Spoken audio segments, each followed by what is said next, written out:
a showcase for the United States when they come out with a 92-88 victory.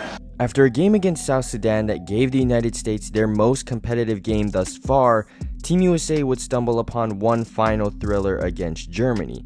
And although there are multiple tight games already under Team USA's belt, this game was, in my opinion, the most dangerous, and that was to be expected.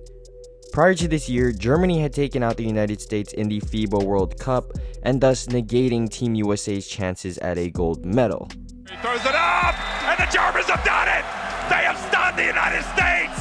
And a little less than a year later, these two teams would meet up again, but this time Team USA had souped up its roster, and although it was only an exhibition game, both teams definitely had some extra motivation. Team Germany wanting to prove they can still beat the US even with their improved roster, and Team USA out to show they are not the same team, closing out the showcase undefeated. And to be honest, Germany was standing right next to a potential win until they ran into LeBron James.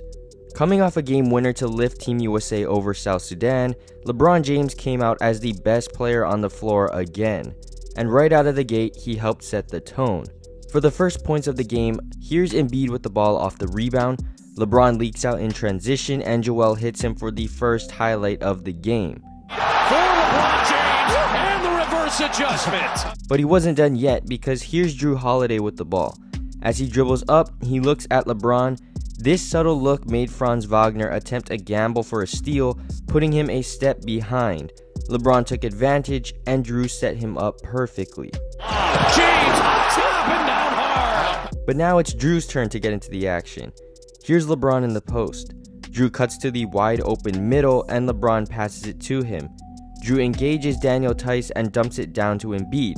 Now Jrue's original defender and Embiid's defender are both on Joel, so Jrue relocates to the corner for a wide open three. There's that double team. Back to Holiday. His triple goes down again. The starting unit did a great job of setting the tone, but it was the bench squad that really gave Team USA some separation. Once again, Steve Kerr elects to go with Derek White as the point guard for the second unit instead of Tyrese Halliburton to solidify a full defensive group. And immediately the defensive presence from AD and Bam made notable differences. Here's Mo Wagner with the ball. He gets past Ant and Derek White steps in to change the shot by going straight up, and then AD swats it out of bounds. Drives on White. Davis with the recovery on defense. Now here's AD on a closeout. He gets beat off the dribble, but then Bam rotates over and blocks the shot off the backboard, leading to a transition layup from Tatum. Pass Davis, rejected by Adebayo. Big time reaction. Tatum all the way with the switch to the left. But these two defensive guys weren't just protecting the rim, they were providing offense as well. Here's Tatum with the ball. Right now there are two Germany defenders guarding Anthony Edwards, meaning Anthony Davis has nobody in front of him. As Tatum gets deeper into the paint, AD cuts and Tatum passes it to him for an easy and one layup. Doing a nice job with spacing that time and the cut. After going on a 21-6 run to close out the first quarter, Team USA had achieved a 10-point lead over Germany. And the second quarter was more of the same, just not on the same level. Here's Derek White with the ball. He comes off a screen from LeBron and passes it to him. LeBron swings it to Tatum in the corner, and he drives for a nice Euro step layup. They find Tatum on the baseline, step through. Well, he looks like a different player, doesn't he? Yes. Now here's Dennis Schroeder with the ball. He tries to drive past LeBron, but gets swatted instead. Schroeder weaving his way. James the erasure. And following the block, here's Jrue with the ball. On the right side, there is a 2v1 situation with Steph and LeBron. LeBron cuts to the basket, forcing the defender to drop with him, leaving Steph Curry wide open for a three. Schroeder. Not much space. Curry doesn't need it. Absolutely. And to close out the second quarter, Bonga drives to the rim off a screen. Embiid tracks him the entire time and denies him at the rim, leading right into an Ant-Man dunk on the other end. Pulls on the attack.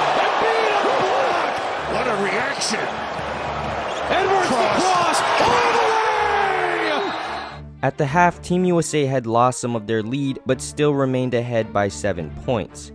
There were still some great highlight plays in the second quarter, but a growing sense of hero ball was becoming more prominent. To start the second half, here's LeBron with the ball. Steph Curry runs through the same series of screens as last game. LeBron passes it to Steph as he's coming off the last screen from Embiid. Since Dennis Schroeder is forced to chase Curry, he is behind the play when Steph comes off the final screen, leading to an open layup. James, Booker, and Embiid. Nice set play. Curry gets free off the set. But with 6 minutes left in the third, Team USA would find themselves down by 1 until they responded with an 8-0 run, starting with Steph Curry. Curry penetrates. Tice did not want to foul him. Then an Embiid 3. There he is for a 3. He can knock him down, and he does. And finally a LeBron 3. Just a little bit of space for a 3. But after this run by the United States, everything started to become Team Germany. The growing sense of hero ball began taking over. Way too many possessions ended with the ball sticking in one player's hands, and on the other end, Team Germany was making plays for each other. Again, using the screen and a foul. A chance at a 4-point play. Germany's ability to play as a team better than the US transformed their 7-point halftime deficit into a 3-point lead heading into the fourth quarter. At about the 7-minute mark in the fourth, Germany had extended their lead to 4.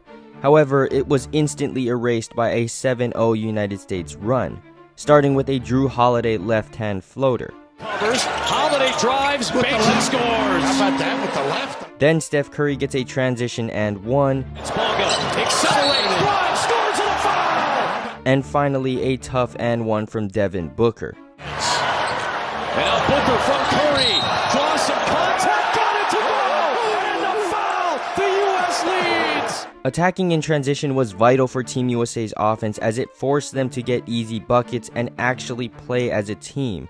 But unfortunately, the United States could not keep that up, and as a result, LeBron James had to take the game into his hands again. Here's Embiid in the post with the ball. LeBron and Ants defenders both shade to Joel, essentially triple teaming him. Embiid kicks it back out to LeBron with a running start for an easy layup. James knifing through with the left hand. And immediately after, LeBron gets the steal in transition, and on the other end, he just bullies through 2 defenders. Trying to take over. Running inside. And after nearly 3.5 quarters of hero ball, Team USA finally had a great team play. Here's Ant with the ball. He swings it to Booker. Booker drives and passes it to AD. And for some reason, Daniel Tice decides to leave LeBron wide open instead of playing defense, giving up a wide open 3. LeBron James open for 3. And in the final closing minutes, Germany lost the identity that they were playing with the entire game. They started resorting to late game hero ball, and that's a battle they will lose, because LeBron James can still do this. In the clock, LeBron James bodying inside, he scores! This game just shows once again that every team needs to play a full perfect game from start to finish to beat Team USA. Germany outplayed the United States for nearly the entire game, but the final closing minutes is when the personnel of each team started to make a difference. Trying to go hero ball versus hero ball against a team full of superstars isn't the best move for other countries, and Germany learned that the hard way. However, Team USA has to start playing as a team versus straight hero ball non-stop if they want to start blowing out the competition instead of just winning every game they play. But anyways guys, what do you think about Team USA after their final exhibition game against Germany? What does Team USA need to improve on, and will they be a better team when the Olympics officially start? Let me know in the comments down below, and I'll catch y'all in the next one. Peace.